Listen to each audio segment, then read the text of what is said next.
Bezrat Hashem, in halacha lichvot Shabbat. Melechet dash.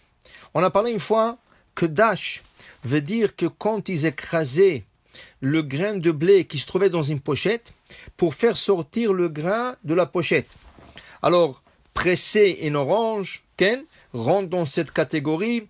Tout ce qu'on sort, par exemple, traire une vache, rentre cette catégorie. Il y avait une question, est-ce qu'il est permis de casser de la glace? Pourquoi? Quand tu casses de la glace par terre, alors il y a de l'eau qui commence à couler. Est-ce que c'est comme les dash? Alors ils disent que oui. Assur les rasek shel les gobarad. Le Shulchan Aruch, il est interdit d'écraser et de casser de morceaux de glace car ça fait couler de l'eau et c'est comme si on avait sorti l'eau de ce morceau de glace. Alors la question, est-ce qu'on peut utiliser des glaçons le jour de Shabbat? Alors il y a deux questions ici. D'abord, faire des glaçons. Selon les décisionnaires Ashkenaz, il est interdit de faire des glaçons le jour de Shabbat. La raison, ils disent que tu prends quelque chose de liquide et tu le rends solide. Alors, eux, ils comparent ça à melechet boné, construction. Où est la construction? C'est qu'est-ce que tu es en train de construire. Alors regardez, quand on construit, on prend deux briques, on le met ensemble avec du ciment, on ajoute des briques et là on reçoit un mur. Dans la matière liquide, les molécules de la matière sont séparées. C'est pour ça qu'on a cette matière qui est sous forme liquide. Quand tu vas endurcir la matière, ça veut dire que tu vas faire du sorte que ça va geler. Qu'est-ce qui arrive maintenant? Toutes les molécules se compressent une dans l'autre et c'est ça qui donne la glace. Alors c'est la même idée de prendre des briques et les mettre ensemble. Toi, qu'est-ce que tu as fait? Tu as mis plusieurs molécules ensemble et tu as construit un mur qui s'appelle maintenant un morceau de glaçon. Pourquoi le séfarade ne tient pas de cette idée? Dit le Rav Ovadia Yosef, parce que quand tu construis et tu mets 2, 3 briques ensemble, 10 briques ensemble, 100 briques ensemble, tu as un mur, ce mur ne bougera jamais, il est solide. Tandis que en faisant un glaçon, tu prends de l'eau et tu les mets dans le congélateur et le lendemain tu le sors et tu as des glaçons, oui c'est endurci, mais mets ce glaçon dehors pour 1 heure, il va fondre. Est-ce que tu as jamais vu un mur qu'on le met dehors, il fond?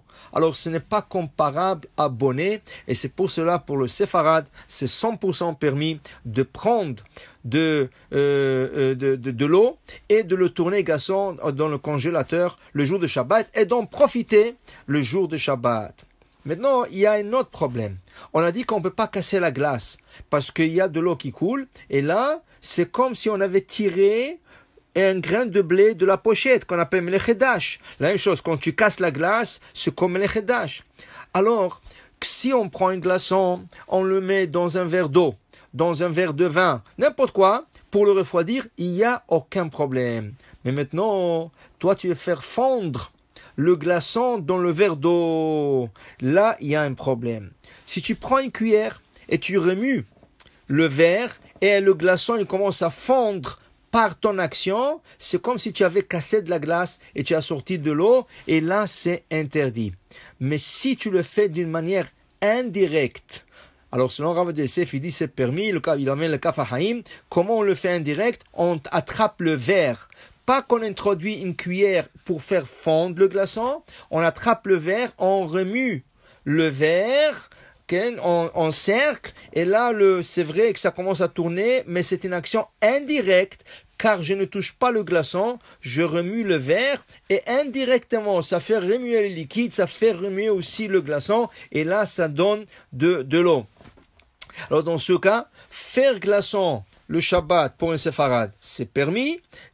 Mettre de glaçons dans la boisson, c'est permis. Seulement remuer, il est interdit. Mais si on bouge le verre en cercle et ça bouge et ça fond la glace, c'est permis.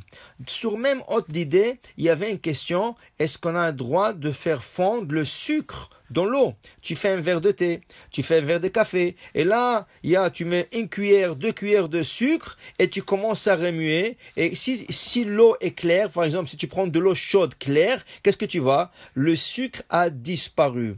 Disent les décisionnaires, c'est pas la même chose. Pourquoi? La glace, quand elle disparaît, elle devient liquide. Mais le sucre, il disparaît, mais il désintègre pas.